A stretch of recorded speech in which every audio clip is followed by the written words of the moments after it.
Previously on ATTVs. The Walking Dead. And one bite kills you. Oh, no, no, no, no, no, no, no! Oh my god. Oh my, no! No! Rick! No, Rick! And then there were two. Although neither of our heroes have high enough standing to become supreme leader in Rick's absence. We also have no vehicle as Beta took it out and hasn't been seen since. Robin bastard. So it's just a casual 1100 meter trek across to the other side of the map to receive another set of wheels. While also trying to avoid being eaten alive by the frankly ridiculous amounts of the undead. But we do get there, and it's a good thing I remembered to grab a jerry can, as this tank was drier than Trump's missus. And seeing as there's only two of us left, Daryl decides it's time to make some friends. In the shape of Rick's former family. Although a loud engine accidentally leads a gigantic hole to their front door. Probably not a fantastic start to the trade negotiations. Especially as the only thing I'm looking to trade is human lives. Anyway, once they've either been burnt alive or lured away, Daryl heads into the shed to say hello. We have Shane, Carl and Laurie to choose from. But it seems Shane's the only one happy to join the team, and doesn't even think twice about abandoning Rick's family. Damn, now that's what we call a father figure. We can then give our newbie Shane a lift back home. But just as we're getting home, we may have attracted the attention of a nearby horde of walkers. Shane, I'm just going to dismiss you a second. And with Shane out of harm's way, Daryl is free to mow down the hordes with the arse of his brand new car. Shane then decides he needs to prove himself to his new comrades. So once his pockets are stuffed with the community's resources, he also borrows the car and heads off to investigate the theft of some stolen medical supplies. Shane is not built to be governed, he wants to lead this group, so it's important everything goes well. So he heads in to speak to Joe, who's like, we were attacked and robbed, any chance you can help us out, big lad? And Shane's like, aye, sound, but no problem. But we certainly ain't taking any risks, so we're gonna rock up, shoot first, and nobody ask a single bloody question, alright? And rather foolishly, these fellas have set up base in a construction site which doesn't even have walls. But that doesn't stop Joe from being immediately one-shot. But Shane isn't so easily dealt with. Although admittedly we do get a close call, but it was never really going to be enough to take down Big Shane. A mixture of loud gunshots and firecrackers draws in hordes of walkers, which promptly deals with the threat. But those guys had valuable medical supplies on them, so I can't just retreat. First I lead the hordes away before looping back round and collecting them. Ah, okay, I guess this guy didn't have them. And it seems like the guy who did have them has reanimated and wandered off somewhere. Bloody typical. So we're gonna have to head back to break the news about Joe with our hands empty. He's like, where's Joe? I don't see him. And I'm like, he got immediately annihilated. But don't worry, he was screaming in excruciating pain for a little over 2.5 minutes.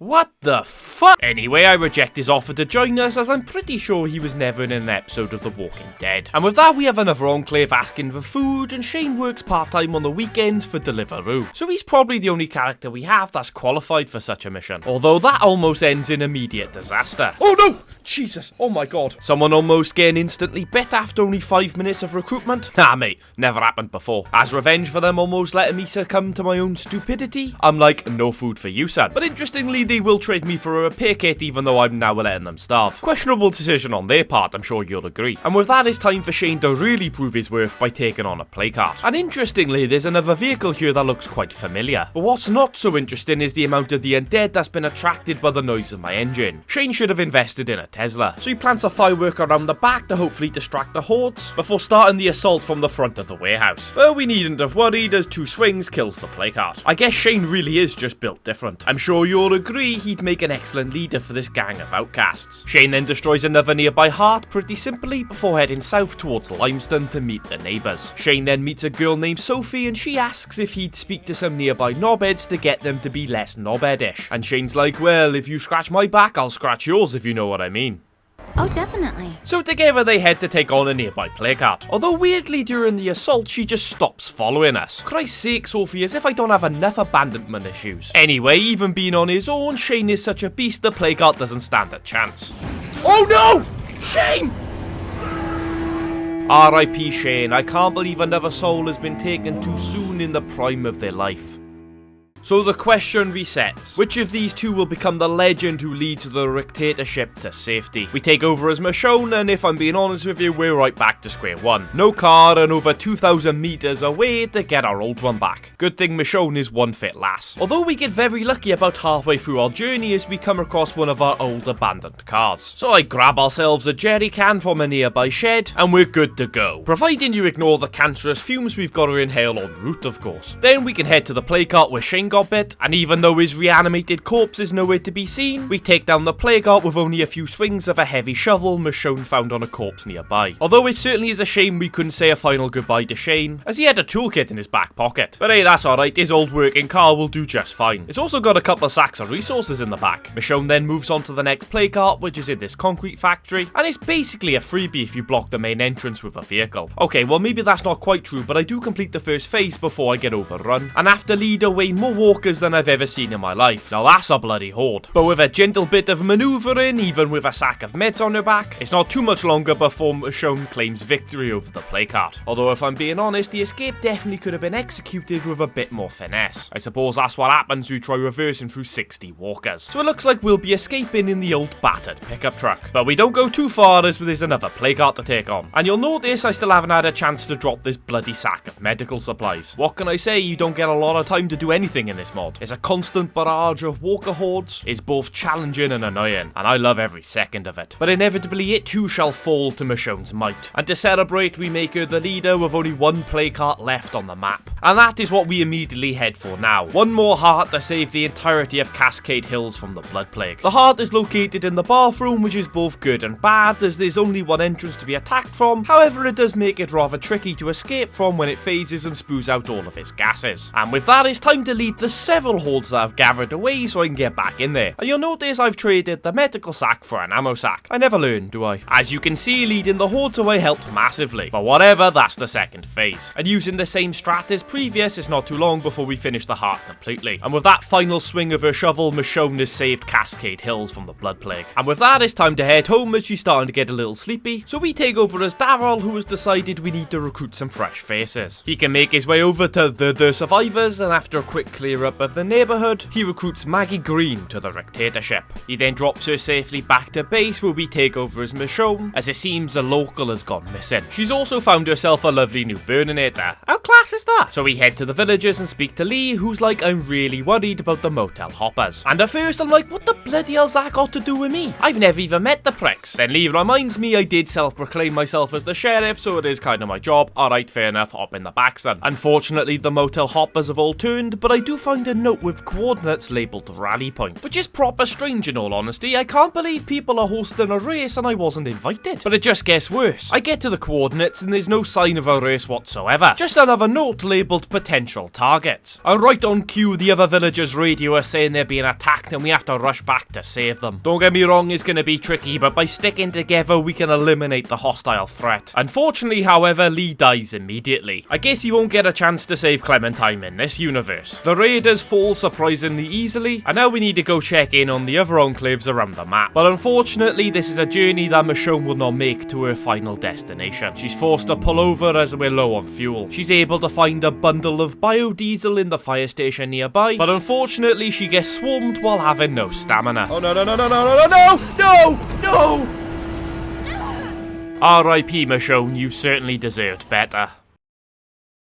Unfortunately, this is where things get even more difficult, as Daryl isn't even a citizen yet and can't become a leader. And with no play cards left and 0 freaks in the game, we might struggle to raise it far enough to become a leader. And fully committed to the final stand with 2 characters, we've enlisted Maggie to come along for the help, which I'd say goes about as well as you'd expect. And again, and again.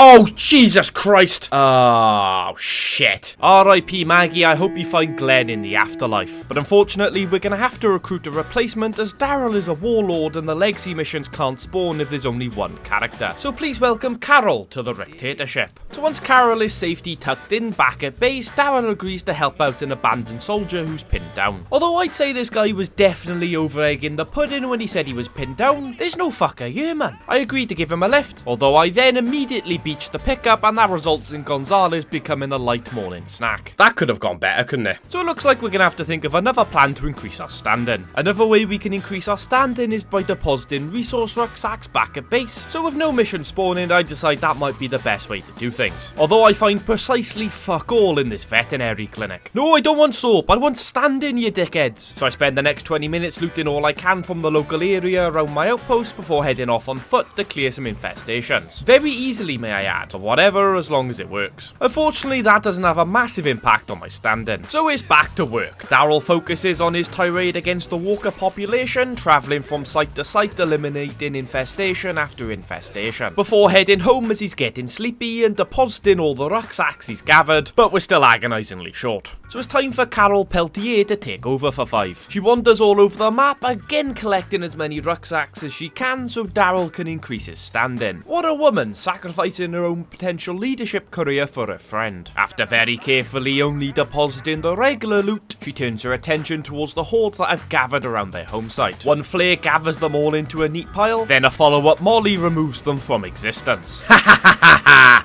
Ha ha ha ha ha! Die, my pretties, die. There's also a second horde slightly to the south, and Carol reckons she can do an even better job. Again, another flare lures them into the middle of the road. She then throws another molly, but this time landing right in the centre of the horde. There we go. That's it. Look at that. Don't come running towards me, son. And with the hordes fully extinguished and Daryl fully rested, it's now his time to shine. And he goes straight back to clearing infestations until there's simply no more. And with that, he finally has enough standing to become our leader. And unfortunately, at this point, we get raiders ransacking our town, and Daryl is once again shattered from all the walker slaying, so it's back to Carol to deal with the threat. She drifts into their back garden or throws a firecracker through the window, and then she can just sit back from the safety of her battered pickup and watch as the hostiles get almost instantly eviscerated from the hordes of walkers. But something about that interaction awoke a deep desire within Carol. Did she enjoy the power of holding other people's lives in the palm of her hand? Or was it the ability to control an entire force of the undead? There was only one way to be sure. So she pays a visit to the survivors, and with them unaware of her presence, she creeps into their downstairs living quarters and plants a remote-controlled boombox. And from the safety of her pickup, she listens to the blaring rock music that's attracted dozens and dozens of walkers to their base. It's not a pretty sight as hordes rip through their home, and the screams of characters we've known and loved slowly fizzle away into the groans of walkers. And Carol did learn something about herself. She really did enjoy the power of having other people's lives in the palm of her hand. So she decides to pay a visit to the villagers who were only around the corner. And even though the pickup takes too much damage, the following explosion just leads even more hordes to their home. And in the end, they're just another enclave that falls to Carol Peltier. Meanwhile, back at base, our leader Daryl is just chilling. No coalition forms to overthrow him, and he's just living his best life, not knowing his mate is committing war crimes at an unfathomable rate. So Carol continues her lust for blood, this time heading south towards Limestone, where we have the Flaming Badasses, an enclave we haven't met yet. But Carol greets them with a firecracker, then once again sits in safety and watches the bloodshed before her very eyes. Her next target are the Gleaners, but they don't put up much of any kind of fight. Each enclave that falls, she discovers something new about herself. It's not just the bloodshed, it's the struggle, the clinging to life that she enjoys. So her next trip is to My Family, an enclave of a woman and her slightly pubescent son. And oh boy does she enjoy this encounter. There must have been 30 plus walkers beating down this helpless woman and her child, but they keep fighting for over 2.5 minutes. But unfortunately no one can withstand that kind of beating forever. So with Carol's body count now well into double figures, she takes a step too far, heading to the colony of survivors. That's where Daryl's brother Merle is currently living. And sadly for Daryl, they too fall under Carol's warpath. And once word hits Daryl of his brother's demise, he simply can't trust Carol any longer. Although fearing her wrath, he must become cunning, enlisting her help to take down a small gathering outside, although this time he allows her to fall. R.I.P. Carol, you bleeding psychopath. But Daryl can't allow her to wander for eternity. He decides he has to put her down. However, it seems Carol has one more victim to claim. R.I.P. Daryl, R.I.P. community, and I guess the real state of Decay was the Walking Dead all along. Well, that's a plot twist.